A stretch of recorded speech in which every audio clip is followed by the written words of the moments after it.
Hi, everyone. It's Emil. It's Emil Guillermo. Emil Amok to you. How are you? Hope you're enjoying your Wednesday. This is show 142. Show 142 of our program, Emil Amok's Takeout Live, the live stream. We do it live because why not? It's more dangerous and it shows that, hey, we don't have a script.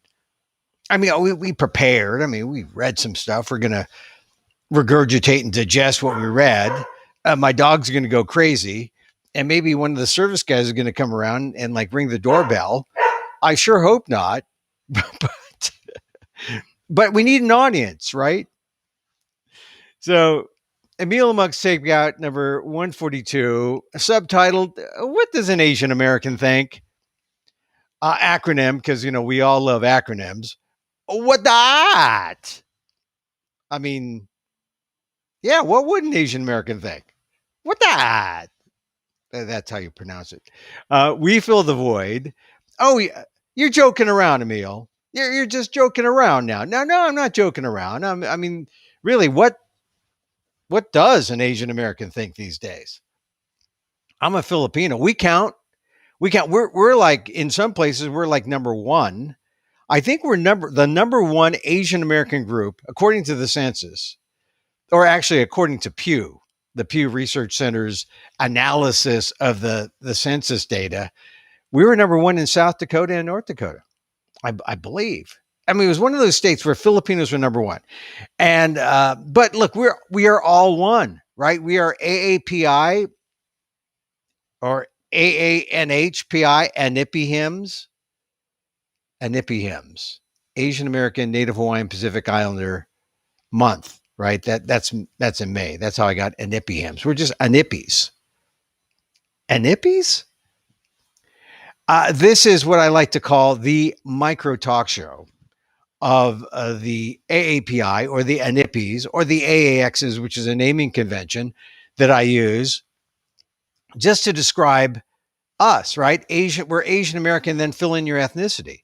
Asian American Chinese could be Ak or Ach, looks like Ache.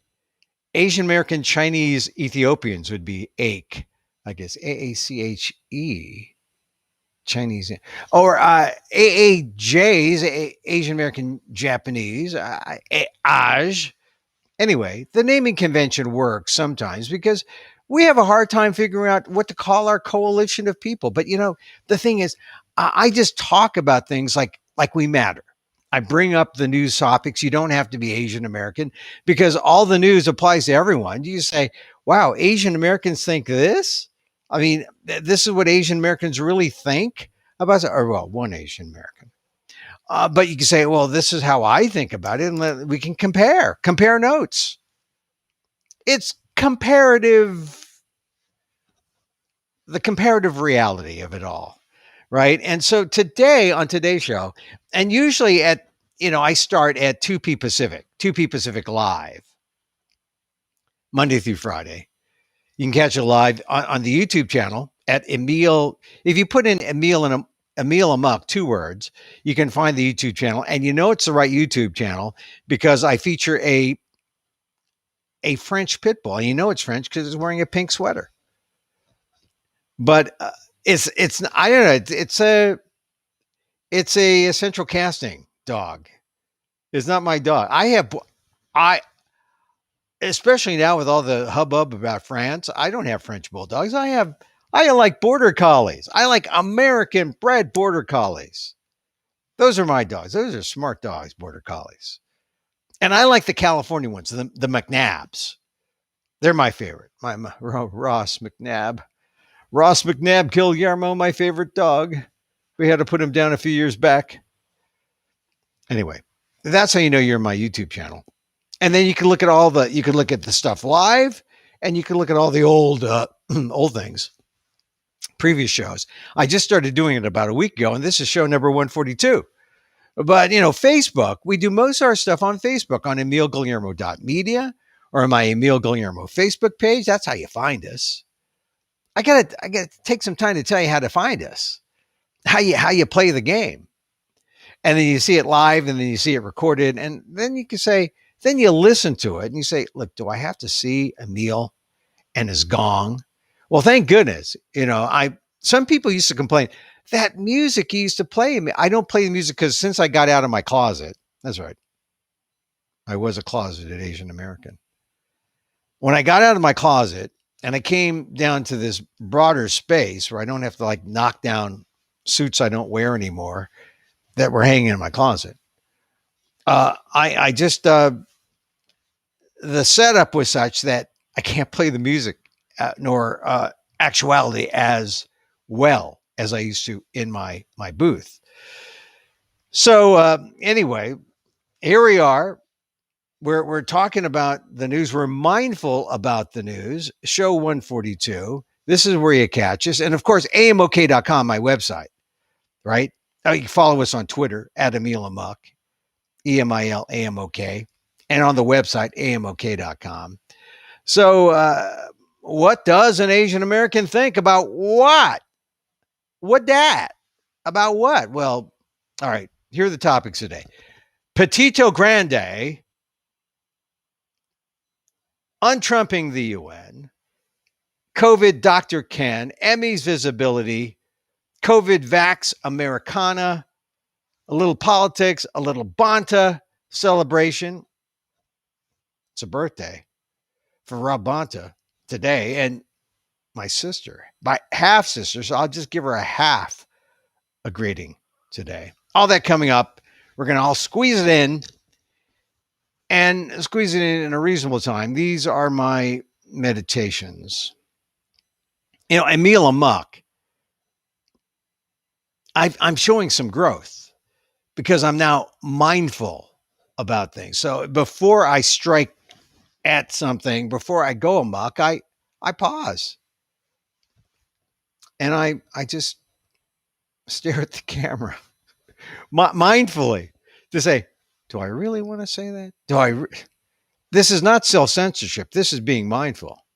So let's take the first one, Petito Grande. Look, I'm like a lot of you. Well, maybe not quite like a lot of you, but I know some of you are real true crime fans and you're looking at true crime stuff. There's a show on Hulu, only Murders in the Building, which sort of spoofs the whole true crime thing. Steve Martin Short, very funny. I watch it. I like both of them. Selena Gomez is in it, right? Selena Gomez, who was, as a mindfulness note, she was seeing a picture of her with the Dalai Lama. And it for some reason, if you support the Dalai, well, we know the reasons because Tibet and China have this beef going on. If you're seen with the Dalai Lama, you are like verboten from performing in China. So anyway, that's Selena Gomez, who's in that Steve Martin thing. Anyway, back to true crime. We're obsessed with true crime. And so the Gabby Petito story has been fascinating since it broke on September 11th, since I first heard about it. Here it is now, the 22nd. And now the worst fears have come true. We have social media jumping into it. This has become kind of like a crowd sourced murder. I mean, unlike in the old days where, the authorities would put out a thing saying, we need help on this.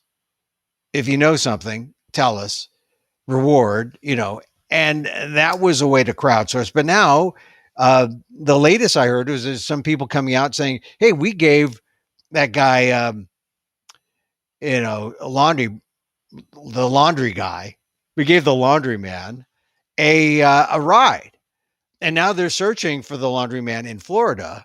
They called off the search. Now they put it on again after they realized, hey, this guy he's hiding, or he's the question now after all this time, he's gone into a swamp in Florida. They're searching for him. He may not be alive. This may be his way of ending it all. Anyway, fascinating story, right?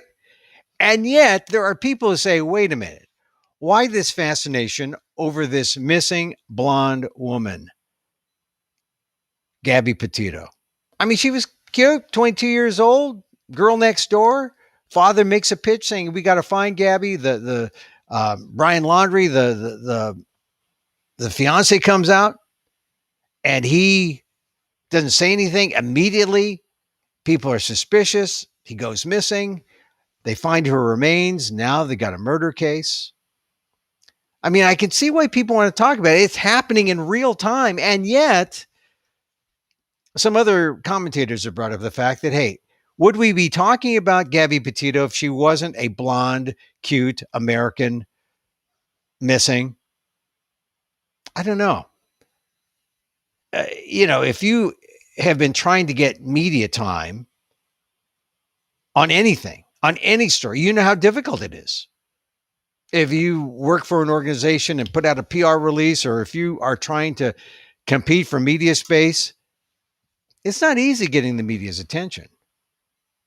And somehow I think the fact that Gabby Petito was also in the social media and had a kind of built-in audience, I think that may make her more appealing to a news organization than just the fact that she's a pretty white woman. But it's an issue. There are other people who are missing. There are other people of color, Black, Indigenous people of color. Talk about all the battered, missing women who are Indigenous, Native Americans. You don't hear their story. So you got to wonder what's going on. And you'll note that since this story broke in September or September 11th, I didn't really mention it because I didn't want to play the Petito Grande feeding frenzy. I'm sad about this story. I'm sad where it is now. But look, whole, they had a similar case. Attractive woman in Modesto, California. The Scott Peterson, you know her name. Rocha was her family name. Scott Peterson was the husband. He's been in jail, put in jail for life. But now Scott Peterson's come up on the news because they think someone else did it, right? They're trying to pin it on someone else. So let's see. I'm going to go to the chat. Someone says the Salt Lakers. Okay, I don't know what they're.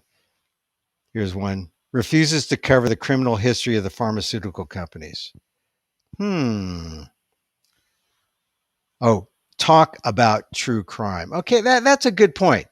Look, there are real criminals out there.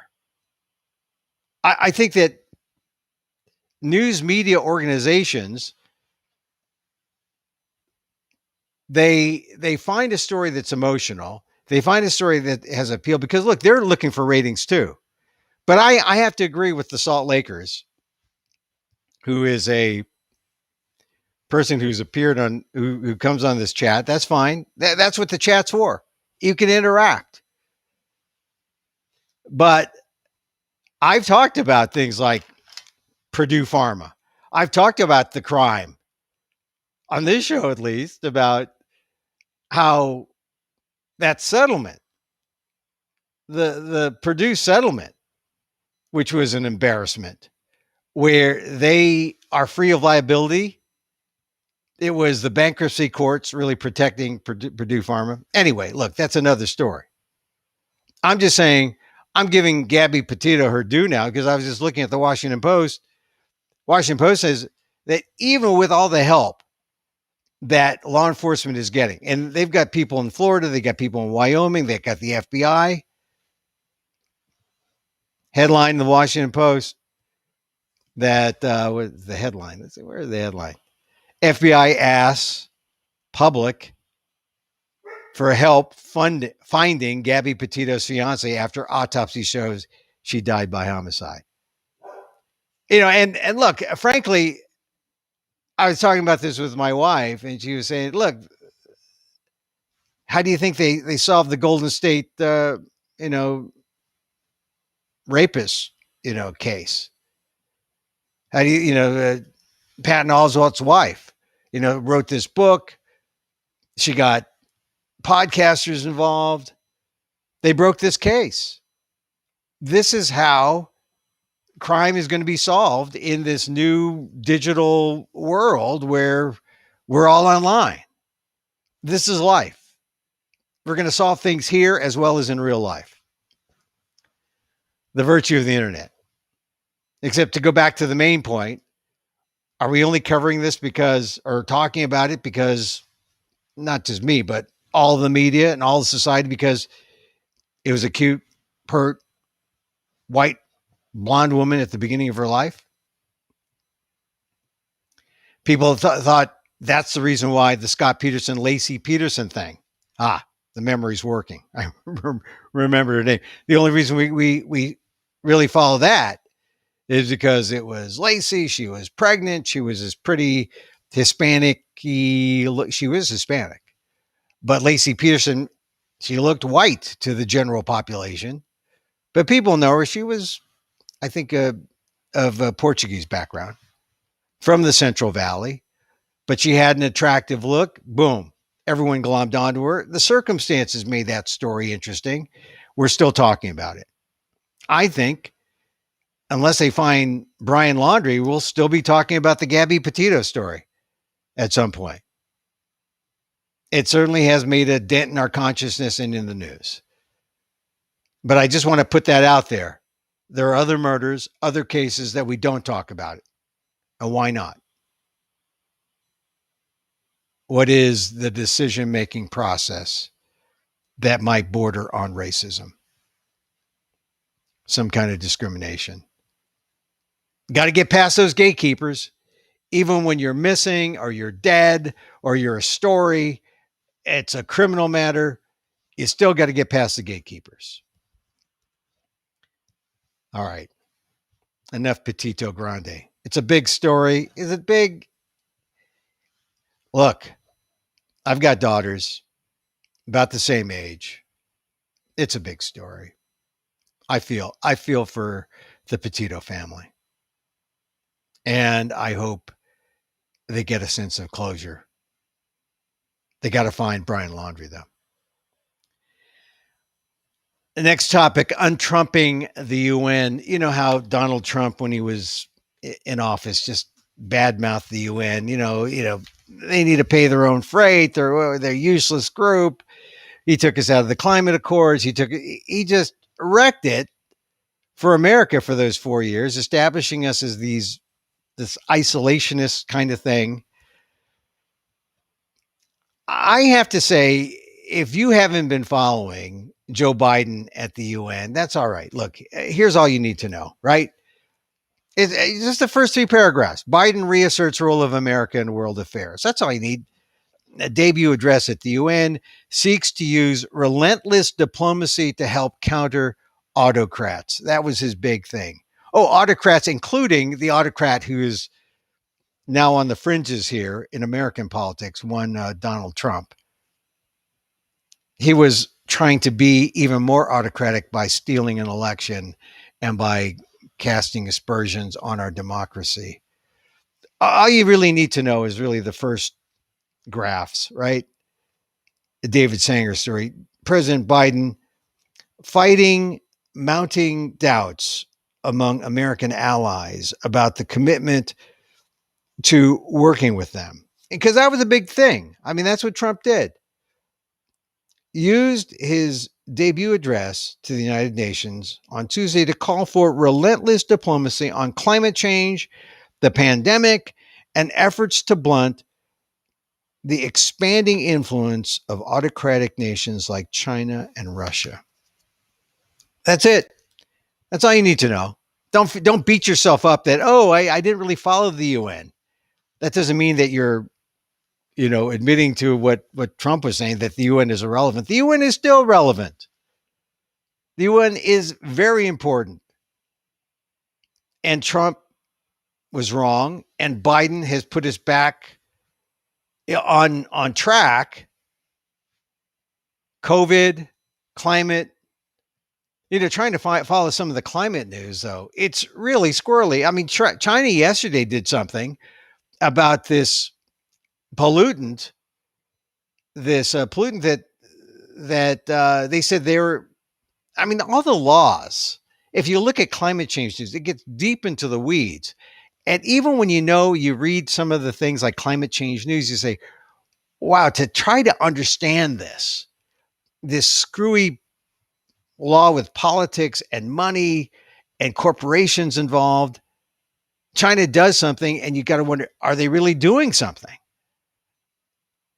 So you just got to cross your fingers and hope that the people representing us, the United States, that we have our best interest, our people's best interest, our world's best interest, because the last administration took us out of the climate accords, pretty much ignored the UN. I think the fact that Biden's there, thank goodness, we're back on track. That's just a start. Now, a lot of people, they don't start thinking about climate change until it hits them. The wildfires, the heat. Okay, what are we going to do? We got to do something about this. That's where it gets real. But when it comes to countries doing stuff, making changes, it seems so foreign. At least when Trump did bad stuff, you kind of understood. Oh, he's going to let the coal producers continue to pollute. Oh, he's going to let the water polluters continue to pollute. Oh, he's going to, because he had all the regulators were all part of industry.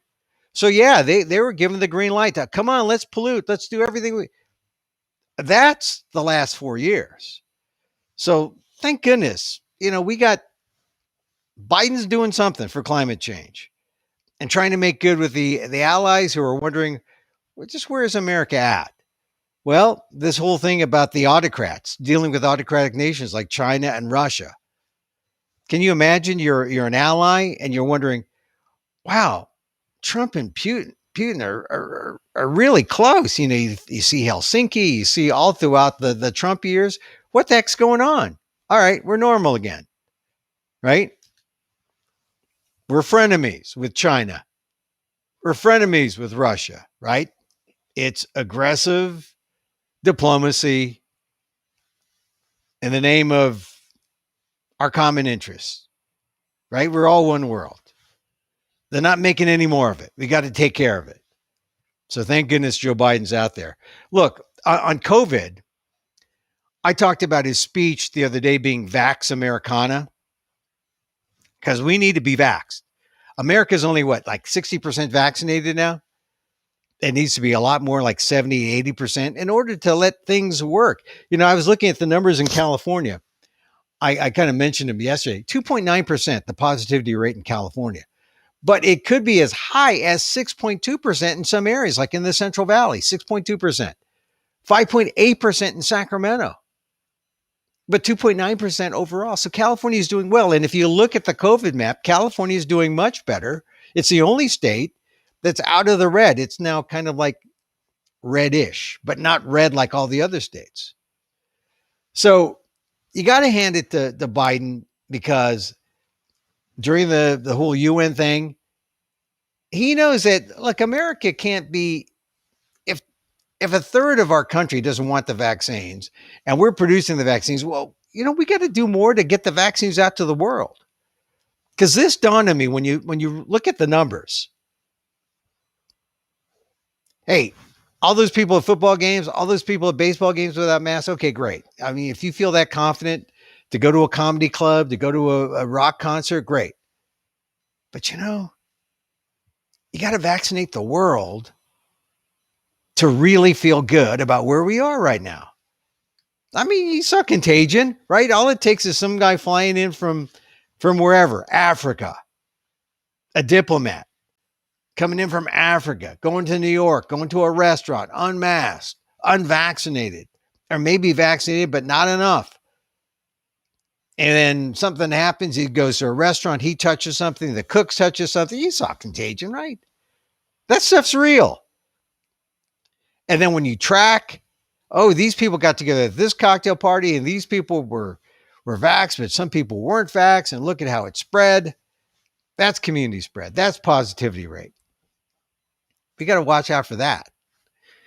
So we got to vaccinate the world. How are we going to vaccinate the world? I mean, it's more of the Vax Americana idea and get those vaccines out to the rest of the world. I was looking at a map they were showing of where the vaccines, who has the vaccines or who has trouble with vaccines.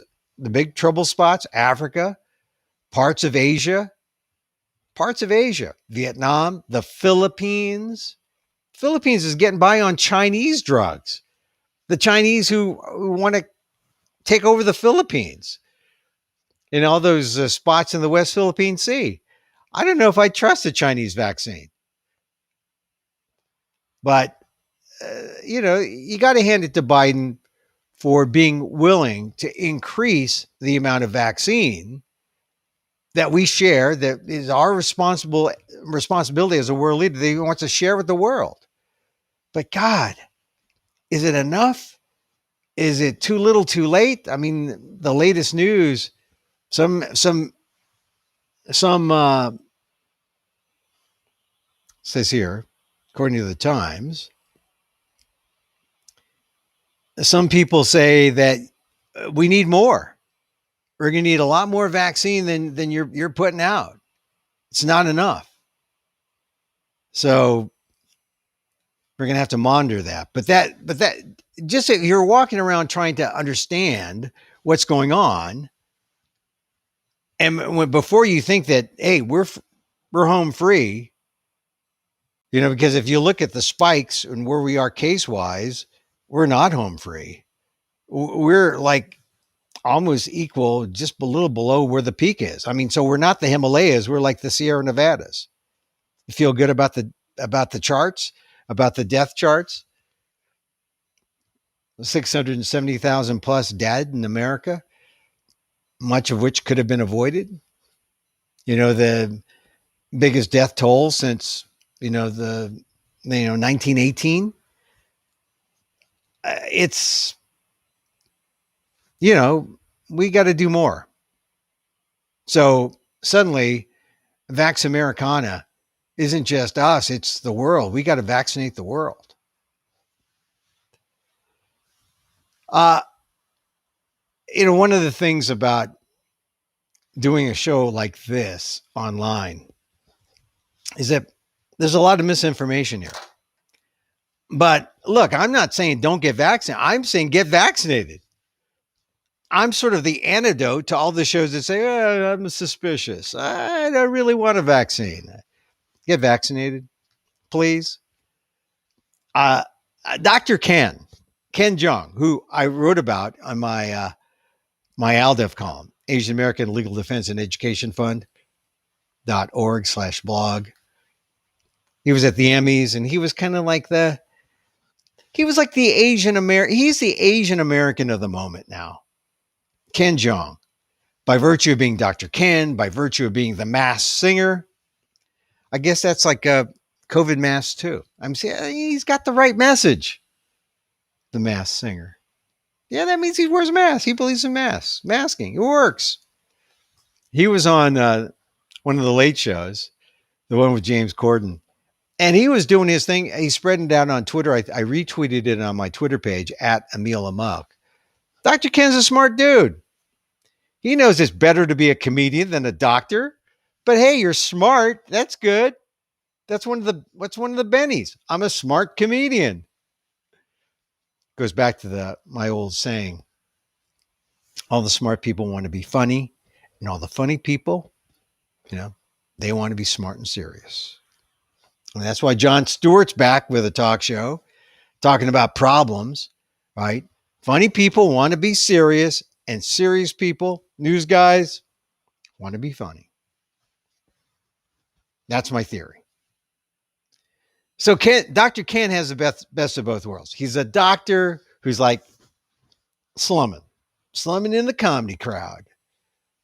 But he was saying, look, we had a lot of misinformation, not just people saying, you know, point blank, don't fax, but just like people who didn't have the real stuff. They didn't have the goods to let people. And so it's created a confusing environment, mixed messages. People don't know who to trust. But in the end, if we want, and this is Dr. Ken, doctor, worked at Kaiser Doc. If we want any kind of normalcy, we got to get vaxxed. And then we can hope, this is what he said, normalcy by spring of 2022. Spring of 2022. I mean, I think that's being hopeful. That's being real hopeful. So, Dr. Ken, I love Dr. Ken. As I said, I thought he got kind of dissed in the Emmys because if you saw the skit shows him outside trying to get past the gatekeeper. Isn't that's our life? Our life is trying to get past the gatekeepers all the time. And he can't get past this, Dr. Ken is kind of a small guy. I like him. I like those small guys. And he's standing next to this tall security guard, black guy, who's like, okay, yeah, you belong in there. Yeah, sure. Show me your pass.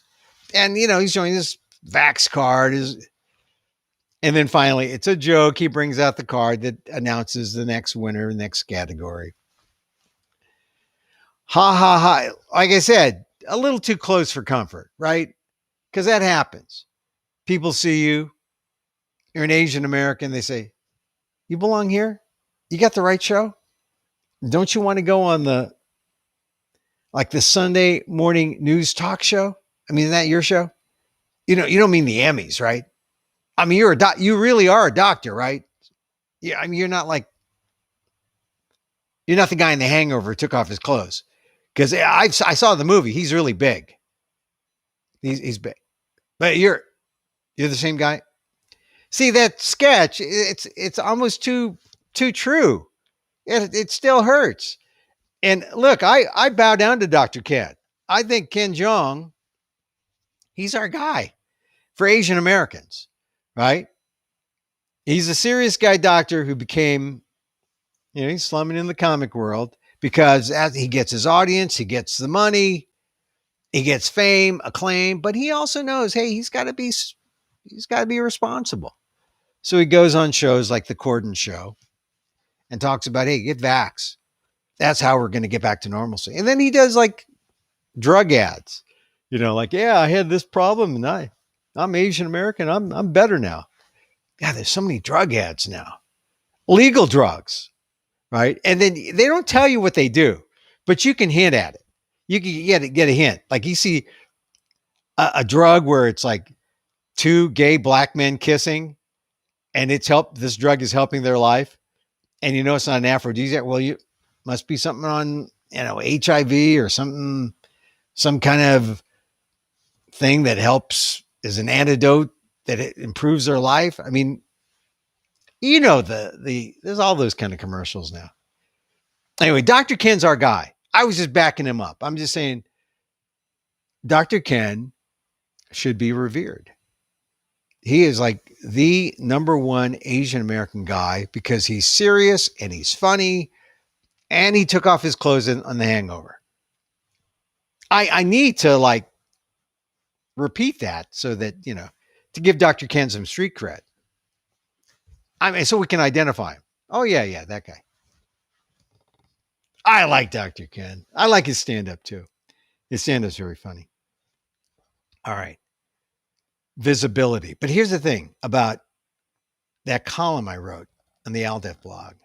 I said, look, this is a Shang-Chi world, 300 million worldwide. It's the number one in the box office again, if you're willing to go to a movie.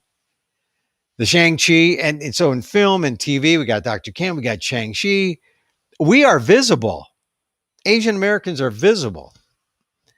I was in a meeting the other day, And one of the least visible Asian American groups, a representative, said this that sort of echoed what I was saying. Because I was saying, look, we got Shang-Chi, we got all this. What does visibility get us? Why don't I feel good? Why aren't I feeling good enough? And the issue is I'm not feeling good enough because visibility does not equal power. Visibility does not get us to the promised land. So now they see us. And so now they can diss us in our face or to our face. Forgive me the prepositional faux pas. Visibility. It's not underrated. Yeah, we got to be seen. But just being seen, now we got to be heard. And now we have to be taken seriously.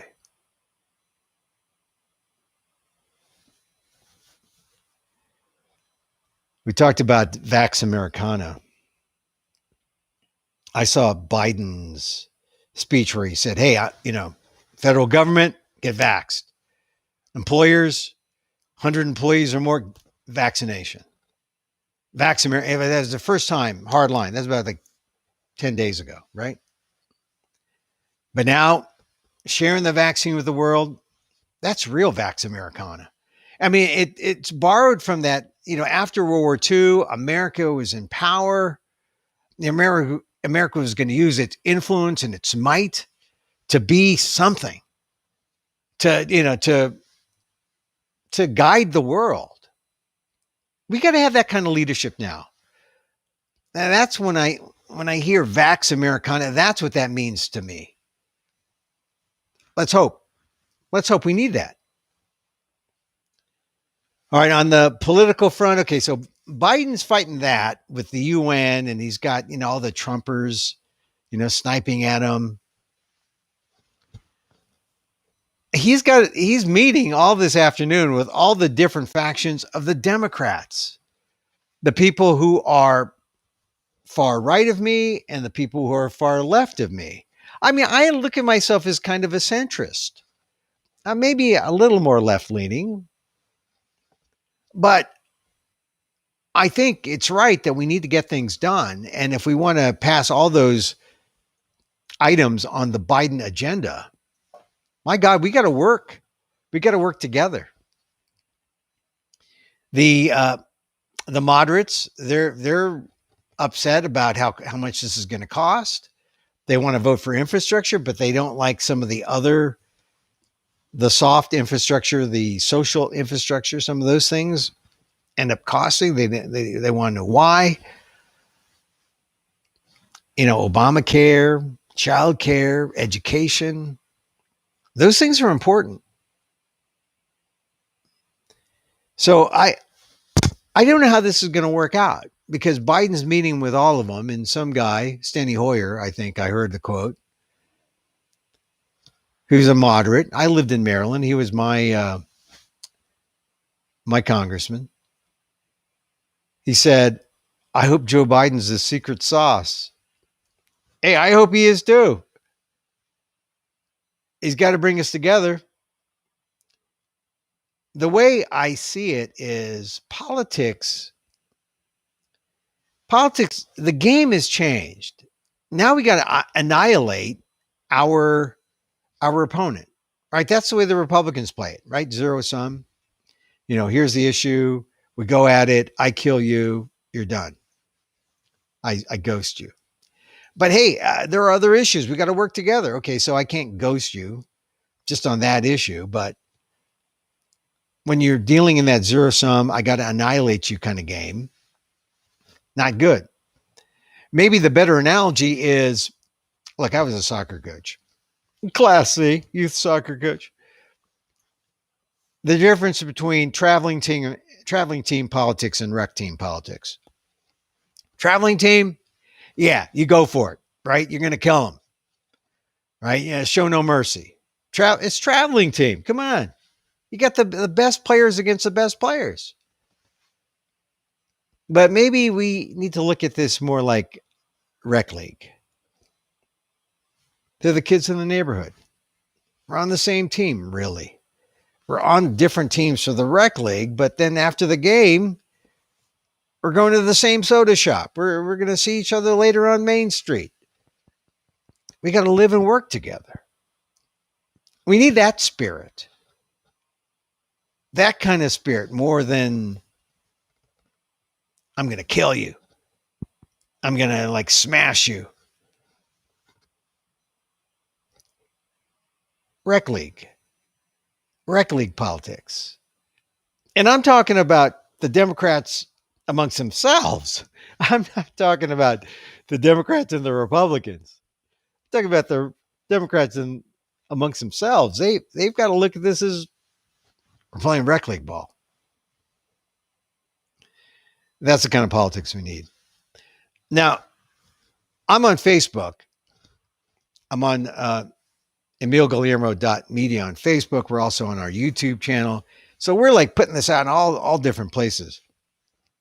I want to mention this because there have been a number of stories that have really been eye-catching about Facebook. The Wall Street Journal all last week wrote about this X-Check program that was intended as quality control, but it turned out that it created a special elite group of users for Facebook. These users included politicians, celebrities, and journalists. Not me. I mean, I'm not an elite user. But according to documents viewed by the Wall Street Journal, the users were whitelisted. Is that whitelisted or were they just white people? I don't know. Meaning they were rendered immune from enforcement actions. And that means they were like pretty much given the green light to do anything they wanted. 2019 internal Facebook review found that the practice of whitelisting was not publicly defensible. So on a post yesterday, Tuesday of this week, the Facebook board said it was looking into whether Facebook has been fully forthcoming in its responses in relation to cross-check, including the practice of whitelisting. So, hey, you think the digital world is going to be the perfect world, and it's not. Do you think, oh, we have reached the promised land? It's digital, and we're going to... Facebook, so great, a democratizing tool. And let those people in the third world who don't know anything get paid nothing to be censors and to monitor what's going on, because that's what they do, apparently. And those were revelations from a couple of years ago. And these revelations by the Wall Street Journal are over the last week. There was like a 5-part series. But it shows that Facebook needs regulation. Facebook needs someone looking over its shoulder. Here's the thing about Congress, right? Congress, the older you get, the more power you have. But you're not nimble enough to take action on stuff because the stuff that you need to know about, the digital age stuff, you're not savvy to unless you have young staffers. Well, things are happening now where people are getting impatient. They want the old guys out, which is not necessarily the smartest thing, because if you push older, not just guys, but older legislators out, you lose power, you lose seniority. But maybe it's worth it. Unless they hire enough young staffers to invigorate their palate of what's going on. Anyway, the whole idea of whitelisting is important because, and this is just my general beef with internet companies. You got a beef with an internet company. Can you call them up and complain as easily? Can you call up Facebook right now if you had to? I mean, Amazon used to make sure that there was this barrier so customers couldn't, address customer issues. But if you're going to get big like Amazon, at some point they figured out, well, we got to figure out a way that we can get customers to call us up. And now they have a thing where, you got to find that number though. That's not easy. Every digital company is like that.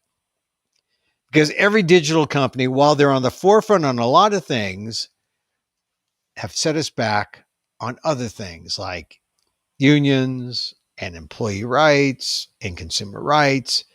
We've got to fight those battles over again in the digital realm. And is it worth the convenience? I mean, they're not paying me stock shares or stock options, but the people taking stock options have to think of that. Oh, well, I guess we got to be kinder to the consumers now. I guess we have to consider the public and not just quote unquote shareholder value, which is all they care about because they just want their stock options to rise. The tech world. One of the many contradictions in the tech world. Okay, one last Facebook thing, because this is the top of the fold of that was in the Wall Street Journal. But this story was equal to Biden reasserts role of America in world affairs with the UN speech. It was equal to with hospital, well, actually higher than with hospitals full, non-COVID patients despair. It was equal to Trump campaign new vote case was groundless. You know, that news conference where Giuliani gets up and says, "Hey, those voting machines were rigged," right? And you can see him like leaking his hair color. Boy, we're going to take away his hair color license. You cannot use hair color and drip in the lights like that without embarrassing all hair color users. My God, Rudy Giuliani, take away his Medicare card. But anyway, the story that's equal to that. Facebook uses its news feed to fight critics. We could have assumed that. I know. It says less transparency, and less apologizing. This is Ryan Mack. Oh, a guy named Mack covering tech. Maybe there's a bias. And Shira Frankel. Here's the lead. Mark Zuckerberg, Facebook's chief executive, signed off last month on a new initiative codenamed Project Amplify. The effort, which was hatched at an internal meeting in January, had a specific purpose to use Facebook's news feed, the site's most important digital real estate, to show people positive stories about the social network. Oh, yeah.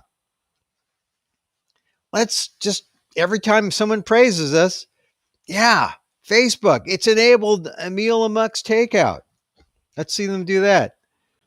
The idea was that pushing pro-Facebook news items, some of them written by the company, would improve its image in the eyes of its users, three people with knowledge of the effort said. But the move was sensitive because Facebook had not previously positioned the newsfeed as a place where it's tarnished, where it burnished its own reputation. Several executives at the meeting were shocked by the proposal, one attendee said. So Project Amplify, using newsfeed to be a PR thing for Facebook. Is it shocking? I don't know. But once again, it's another bit of information about Facebook to let us know that, hey, we like Facebook. It can be good. It's democratizing, but it's also self-serving. Is that news?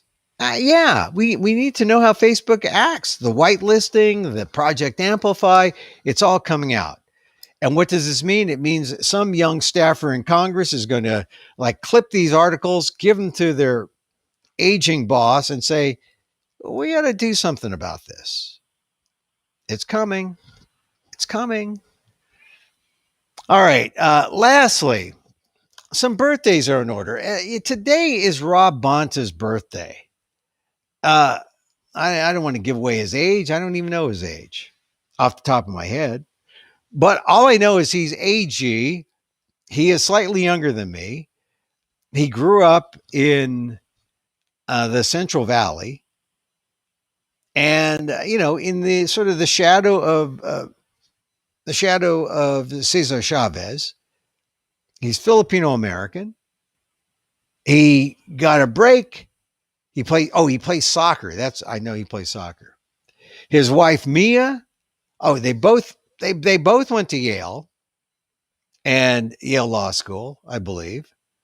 And when Rob got picked, I talked to him years ago when he was elected, the first California legislator, Filipino American. That is no small thing, and I applaud him for that, representing Alameda County. And when he left because Gavin Newsom plucked him to be the AG, which is great. His wife, Mia Bonta, was just elected, which solidifies the Bontas as the Asian American political power couple. His wife actually is from the Bronx, so she's Latinx. It's really the diversity coalition power couple.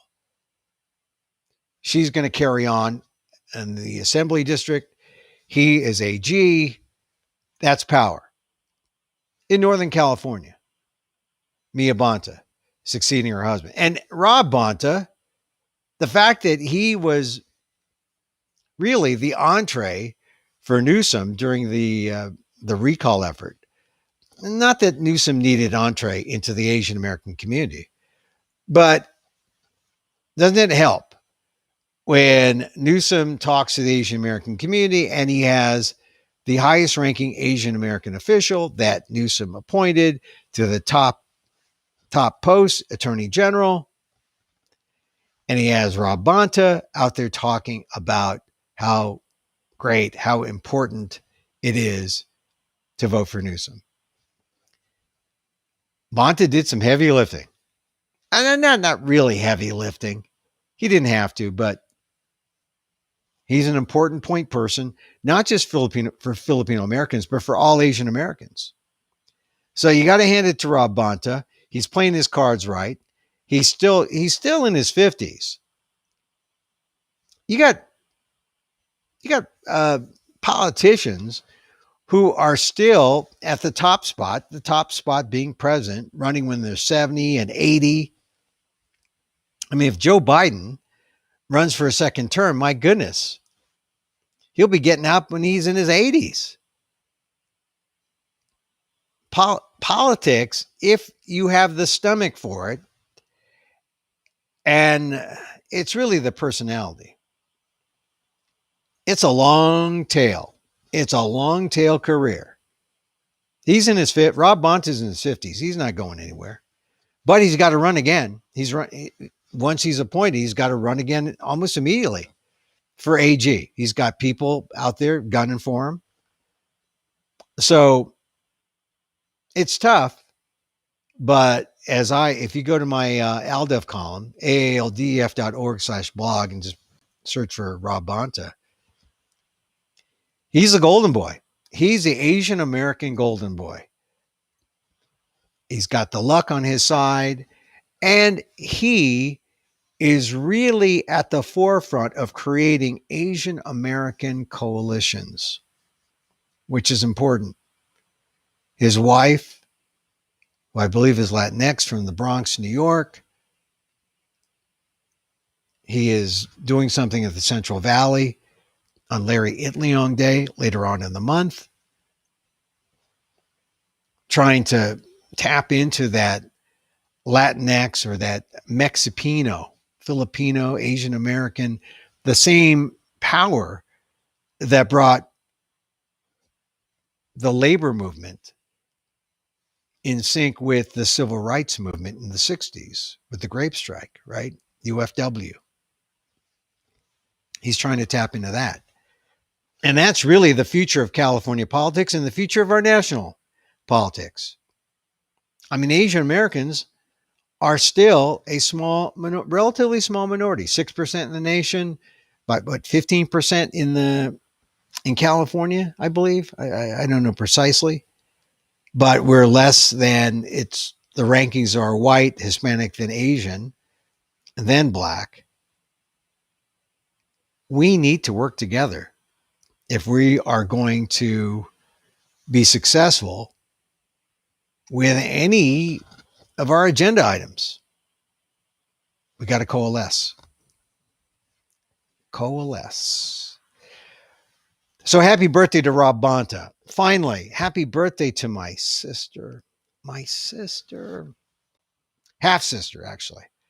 And I bring this up because my half sister's in her 80s.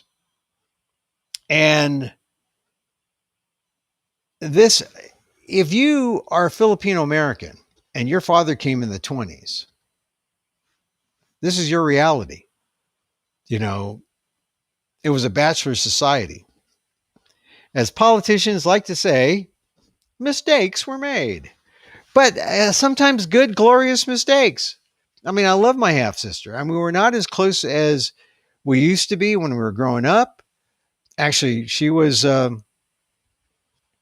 Here's the problem, someone is older than you by a lot. Lord knows what does it take. How far is too much difference in terms of years? I have a cousin who's like 5, 10 years old or younger, or 5, 10 years older. Did we really get to know each other? No. I mean, we had to be like the exact same age or almost, like 1 or 2 years. But 5 years or 10 years, it was like, oh man. Like, well, look at it this way. You're in the sixth grade and your cousin's in the first grade. You're going to play with him? I mean, not until he can buy me a beer legally. Or, you're in the 10th grade or you're 10 and someone's 16. Your cousin's 16. Is he going to mess around with you? No, he's got other things on his mind. Not 10-year-old boys, unless he was an altar boy. No, not the altar boys. The altar boys didn't wreck the Catholic Church. It was the other guys, the big altar boys. So I'm just saying, my sister was many moons older than me because of the circumstances of our immigration, or our dad's immigration. But we got together. We got to know each other as adults. And so happy birthday to my sister. I mean, we realize that we're on that far end now. This is where you appreciate grandchildren and children, right? But no grandchildren for me. Cross my fingers. But yeah, I always like to finish the show with some personal remarks about family. So happy birthday, sis. We had some real moments about 40. Wow, that's a while ago. 40 years ago. Something happened, and I'll never forget it. But I had to step up and help her, and I'm glad I did. All right. Hey, things coming up. Go to my Facebook page, emilguillermo.media. This book's coming out, Bigotry on Broadway. I'm on the, it's Ishmael Reed's book. He anthologized it, and I wrote one of the essays on South Pacific. If you're old enough to remember South Pacific and know why it's significant, check it out. It's kind of fun. South Pacific. I think that there's still space on the 29th next week. After this show, I'll be on a panel with Ishmael talking about what exactly is bigotry on Broadway. Right now, everyone is huzzahing about huzzahing, is that a word? About Hamilton. And Hamilton's cool, but there was some problems with Hamilton. Like, what's his name was a slaveholder. Hamilton was not necessarily a good guy. And so why are people like Amanda Gorman and other people who love Hamilton pushing Hamilton? It's more than just a rap musical. It tells a story that essentially whitewashes Hamilton. Anyway, there's a lot of issues about stories and narratives that are presented. And I talk about South Pacific because it's about colonialism that impacted my life and most of Asian America. Anyway, check it out. At this point in the show, I start to wind down. I say thank you very much for joining us. This is Emil Amok's Takeout. You can email me at emil@amok.com. You can, Twitter me. Follow me on Twitter at Emil Amok, EMILAMOK. Check out some of our old shows. I post them on amok.com. You can also see them on YouTube at Emil, 2 words, Emil Amok, the Emil Amok channel or the Emil Guillermo channel. If you see that pink bulldog or the bulldog or French bulldog with the pink shirt, that's my channel. Let's see what else. So the replays, you know how to Facebook me, right? EmilGuillermo.media. Sometimes or often, all the time, the replays are there. So if you get this far in, hey, look, thank you, really, thank you for being here. This is where we get into our meditative mode, and I thank you profusely for being here, and I honor your presence. And I just ask you, if you're feeling bad, to feel better about yourself. If you feel unworthy or if you feel ashamed about something, I just want you to know you're okay.